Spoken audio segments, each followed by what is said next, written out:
देश में हो क्या रहा है?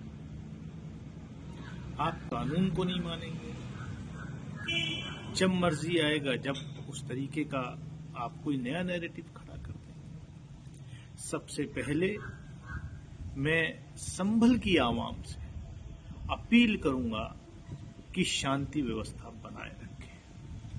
उसके साथ साथ मैं संभल के स्थायी प्रशासन से भी ये कहूंगा कि राजनीतिक आकाओं को खुश करने से बचें और देश का भविष्य बर्बाद होने से बचाएं। ये आपकी, हमारी, सबकी जिम्मेदारी है।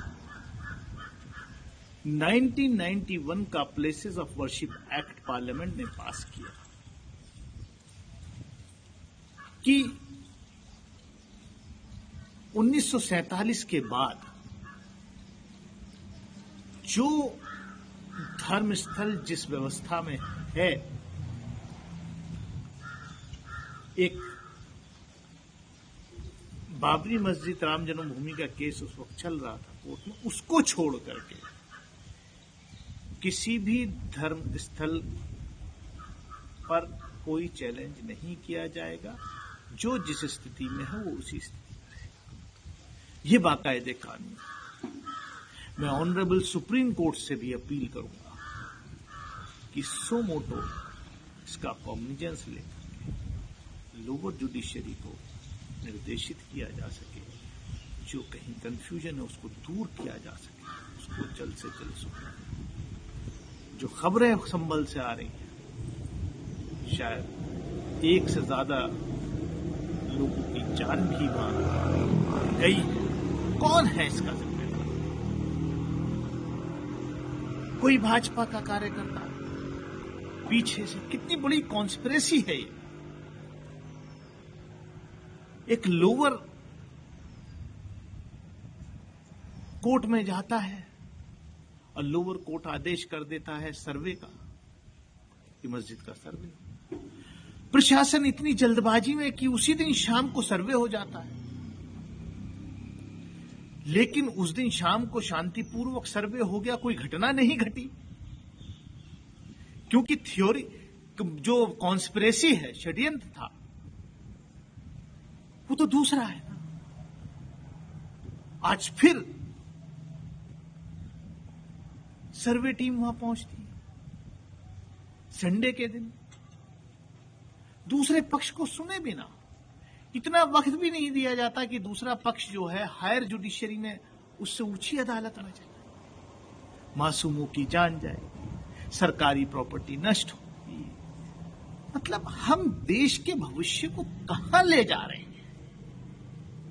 मेरी इस देश के लोकतंत्र के सभी स्तंभों से, लेजिस्लेचर हो, जुडिशरी हो, एग्जीक्यूटिव हो और मीडिया भी चौथा स्तंभ, सबसे ये अपील है कि इस देश को बचाइए, इस देश का भविष्य बचाइए। ये आपकी, हमारी, सबकी जिम्मेदारी है। संभल की ये तारीखी मस्जिद, जिसको आप इस वक्त अपनी स्क्रीन के ऊपर देख रहे हैं, इसमें नस्बशुदा पत्थर से ये बात साबित होती है कि इसको बाबर के हुक्म से बनाया गया था। अब ये अजीब बात है कि बाबर का नाम जिस चीज के साथ जुड़ जाता है उसको मुतनाज़िब बना दिया जाता है। लिहाजा इसके बारे में भी कुछ लोगों का मानना है कि ये कभी मंदिर था, लेकिन बहुत सारी चीजें ऐसी हैं इसके अंदर कि जो इसको हमेशा से मस्जिद का दर्जा देने पर हमें उभारती हैं। 1528 में बाबर के हुक्म से मीर बेग के जरिए बनाई गई थी और कहा जाता है कि इसका पहला पत्थर खुद बाबर ने ही आकर रखा था। आज भी इस मस्जिद में अल्हम्दुलिल्लाह 5 नमाजें हुआ करती हैं, ईद बकरीद की नमाजें भी हुआ करती हैं और अच्छी तादाद में मुसलमान यहाँ पर नमाजें पढ़ने आया करते हैं। सहन मस्जिद के वसत में एक हौज पाया जाता है जो वुजू करने वालों के लिए हमेशा साफ और शफाफ पानी से भरा रहता है। मस्जिद के दरमियान में गुंबद है जिसके नीचे मिंबर और मेहराब पाए जाते हैं।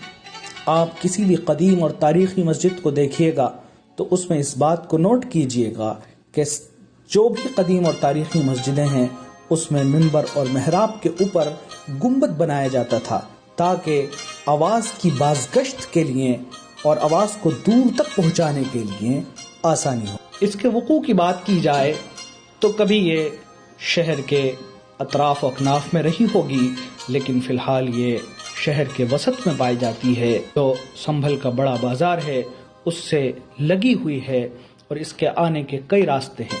अगर आप बाई रोड आ रहे हैं तो आपके लिए संभल चौकी से आने वाला रास्ता सबसे आसान रहेगा। अगर आप शहर के अंदर से आ रहे हैं अक्सर बाजार के रास्ते से जामा मस्जिद तक पहुंचा करते हैं। ये एक ऊंचे टीले पर बनी हुई मस्जिद है। इसके शुमाल की जानिब एक कदीम तारीखी कब्रिस्तान